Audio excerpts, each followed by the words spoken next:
Quem é que se lembra do goleiro Lucas França, jogador que foi revelado nas categorias de base do Cruzeiro e que hoje defende a camisa do Nacional lá de Portugal? O atleta estava de férias aqui no país e concedeu uma entrevista para a galera do O Tempo Esportes, e nesta entrevista ele divulgou algumas coisas que aconteceram nos bastidores do Cruzeiro, como por exemplo a rescisão de contrato do goleiro com o Cruzeiro depois da chegada da gestão do Ronaldo, onde ele chegou ali com o Pedro Martins, que deu a opção do atleta receber 60% do que ele tinha direito de receber ou colocar o Cruzeiro na justiça. E como naquela época nós tínhamos ali a situação da instituição, que os contratos ainda não estavam sendo passados para a SAF, com isso, o Lucas França acabou sendo dispensado. E ele ainda falou que em algumas ocasiões o Pedrinho BH já salvava o Cruzeiro há muito tempo atrás. E disse também que tem a vontade de voltar a vestir a camisa celeste se um dia ele tiver esta oportunidade.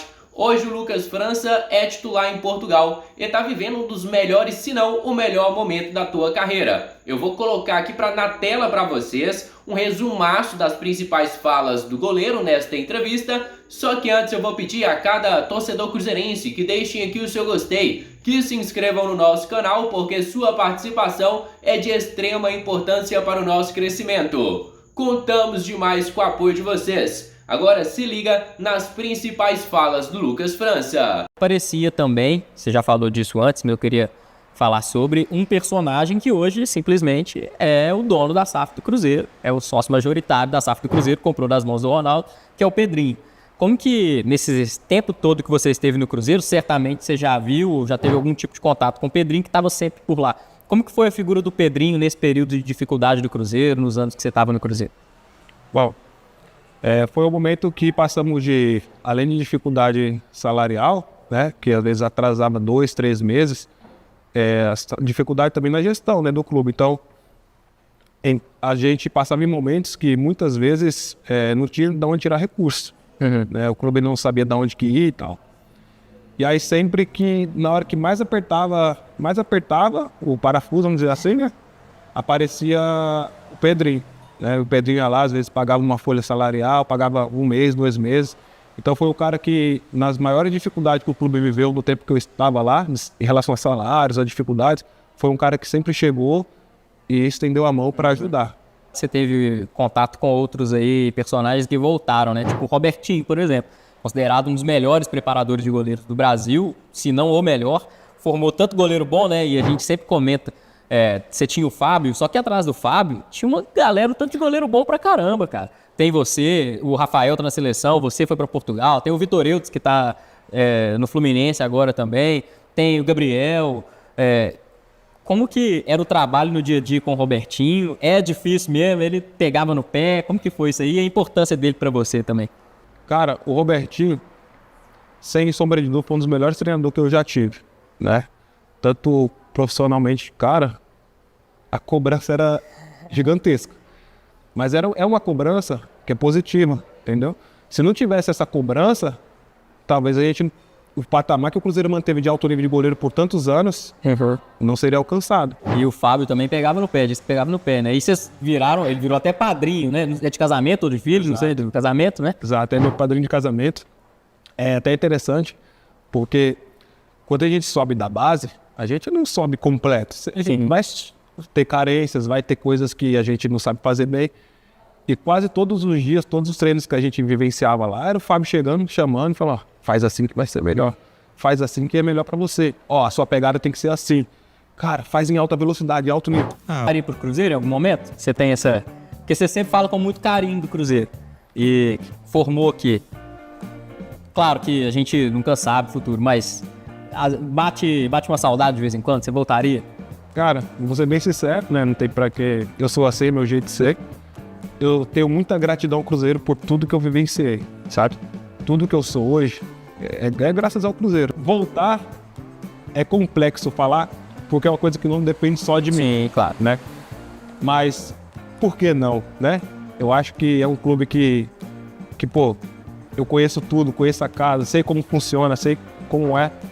Então, cara, eu creio que sim, se eu tivesse uma oportunidade de voltar para um lugar que me formou, para uma casa que eu cresci e amei como profissional? Eu acho que sim. E eu vou falar algo aqui que ninguém sabe ainda. Opa. Eu, quando começo a jogar, eu joguei contra o Corinthians, né? Ok, bom jogo. Depois eu jogo contra o Coritiba, muito bem. E depois eu jogo contra o Figueirense, que eu saí ali como um dos melhores em campo. Se reúnem o Robertinho, o Fábio e o Mano. Né? Eles fazem uma reunião, porque a torcida pedia para manter eu. Porque na época o Rafael não tinha sequência de jogos. Sim. E o Mano queria me manter. Ele queria me manter, ele tinha um pensamento de vamos manter o Lucas tá bem e tal. E o Robertinho acha justo colocar o Rafael, porque o Rafael tava mais tempo disso. Se eu participasse, eu dava minha opinião também. Pois é, você podia falar se defender. E aí, só que aí eles passam, pô, Fábio, o que você acha? E passa pro Fábio essa O Fábio o Fábio tava com o ligamento rompido, né? Teve uma lesão. E aí, dentro disso, ele fala que, pô, pelo tempo que o Rafael tá esperando, o justo seria dar oportunidade pro Rafael. Então, a partir do jogo seguinte, o Rafael tava voltando também de uma lesão, ele tinha quebrado um dedo, né? E aí ele joga contra o Santa Cruz. E ele faz um baita jogo. Não, porque ali ele mostra o valor dele. E ele começa a ter sequência também e esquece. E aí ele assume a titularidade, né? Termina o ano jogando e muito bem, né? Mas aí entra esse ponto. Talvez ali eu vivendo o melhor momento no Cruzeiro, se eu tivesse tido 4, 5, 6 jogos, só Deus sabe onde que eu poderia chegar no Cruzeiro. Como que foi a cabeça naquele momento ali? Você ficou com raiva demais? Você quis matar o Fábio depois, né? A princípio eu não fiquei sabendo, né? Sim. Eu fiquei sabendo só depois. E mais ou menos numa quarta para quinta-feira, assim, o Robertinho me chama para conversar. E ele fala, Lucas, você fez um jogo muito bem contra o Corinthians, você fez um jogo melhor ainda contra o Coritiba e melhor ainda contra o Figueirense. Você teve uma crescente muito grande. Só que o Rafael está esperando a oportunidade há mais tempo, ele está no profissional há mais tempo. Então ele me conversa comigo e mostra esse lado que de reconhecer que Sim. tem uma pessoa que estava há mais tempo na sua frente, estava esperando a oportunidade. Ô Lucas, a gente falou de um momento conturbado e teve um segundo momento que na verdade foi seu último no Cruzeiro. Foi justamente na mudança muito grande que teve no Cruzeiro, que foi na chegada da SAF do Ronaldo, né? Ali no final de 2021 e assume 2022, né? Você tinha há pouco tempo até renovado o contrato, outros jogadores foi assim também, e o contrato é rescindido. Não sei aí por decisão da SAF, como foi, e é justamente essa pergunta. Como foi para você? Teve o Fábio também, outro goleiro, que era o goleiro titular, que teve esse momento rompido aí por decisão da SAF do Cruzeiro. Como que foi esse momento aí para você, essa rescisão? Bom, a gente volta ali na temporada 22, né? E o Fábio, eu acho que não tinha renovado seu contrato ainda, o contrato dele tinha acabado. Tava para renovar, naquela coisa, né? Exato.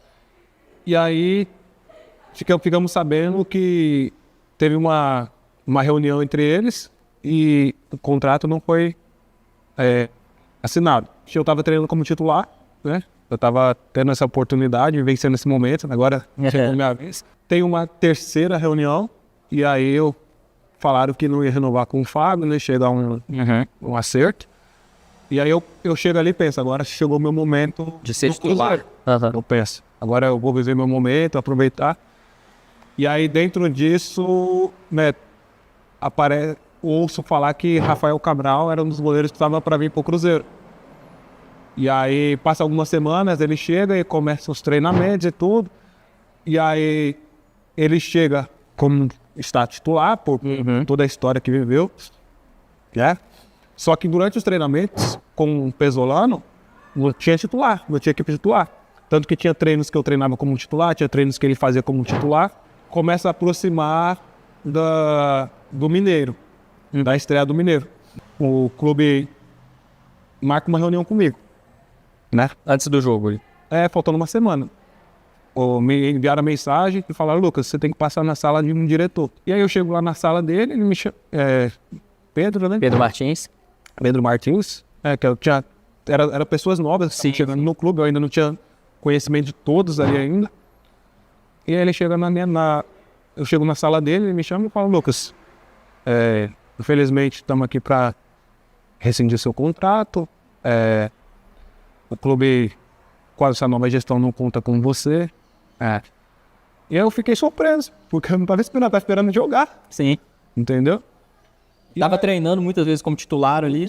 Tava tendo esse revezamento, né? O Pesolano não tinha equipe titular, e justamente, talvez por ele saber, já que a papelada do Rafael ainda não ia estar pronta, que eu ia ter que jogar. E aí fala, aqui tá rescisão, me dá minha rescisão, e fala, se você quiser a gente te dá 60% do que te deve, e não sei, deságios, não sei o que, aquilo, outro. Ou você vai pra justiça. Caramba. Né? E aí eu peguei minha rescisão, fui embora e reuni com o meu empresário pra gente chegar ver o que é melhor a ser feito, né? E aí falando, a melhor solução é ir pra justiça, porque é uma questão que o clube tá querendo fazer da forma dele, tá querendo tirar muito, e como não é um dinheiro imediato que eu precisava, né? Aí depois eu fiquei sabendo que eles me dispensaram, alegando que eu era uma das peças que poderia, por estar muito tempo de Cruzeiro, poderia influenciar os jogadores em relação à nova gestão. E eu nunca fui. Assim, colocar os jogadores contra a nova gestão. Exato, foram eles que me passaram, um dos motivos por não ter continuado me dando minha rescisão. Eu acho justo que seria falar com o treinador, né? Pelo menos despedir do treinador, do Pesolano, falar, agradecer ele pelos trabalhos, despedir da turma. E aí eu chego nele, né? Vou despedir, Paulo, obrigado pela oportunidade, tá trabalhando com você, né? Porque a gente tem que sempre deixar as portas abertas, né? Para outras oportunidades. E aí até ele ficou surpreso. Ele não tava nem sabendo que tava mandando sem embora. Ele não estava sabendo que o clube estava rescindindo comigo também. Então foi um momento que, em relação a você falou, voltaria para o Cruzeiro? Talvez nessa gestão, o que fizeram comigo, da forma que eu fui tratado, não. Mas agora, estando o Pedrinho, estando um cara que sempre abraçou nos momentos difíceis, sempre esteve presente, aí era aquilo que a gente falou, era você repensar nas possibilidades. É isso que você falou, do que te disseram, né? Não sei se você já contou isso alguma vez, mas de que talvez você poderia jogar os jogadores contra a nova gestão. Pode ser que explique muita coisa também, inclusive, daquela gestão, né? O fato, principalmente, de que a imprensa questionou por que tá mandando os caras que abraçaram o Cruzeiro no momento difícil embora, né? Por que falaram querem o Fábio sair do Cruzeiro? Por que o Lucas França, que quis voltar para o Cruzeiro, que está no Cruzeiro o tempo todo, foi descartado dessa forma, né? Enfim, é um relato até forte de uma decisão que tomaram e que não foram muito gentis também, né, Lucas? Exato. E da forma que eu falei no começo, eu sempre quis ter essa oportunidade, né? Eu sempre quis jogar no Cruzeiro. Em momento algum, eu fui um dos líderes da equipe, um dos capitães, de chegar e falar algo na roda ou no grupo. Eu sempre fui um cara mais discreto, mais calado, esperando a minha oportunidade. Então é isso, família. Encerramos por aqui mais um conteúdo do nosso canal. Se você gostou do nosso conteúdo, deixe aqui o seu gostei e se inscrevam no nosso canal, porque sua participação é de extrema importância para o nosso crescimento. Contamos demais com o apoio de cada um de vocês. Um grande abraço, fica com Deus e até a próxima!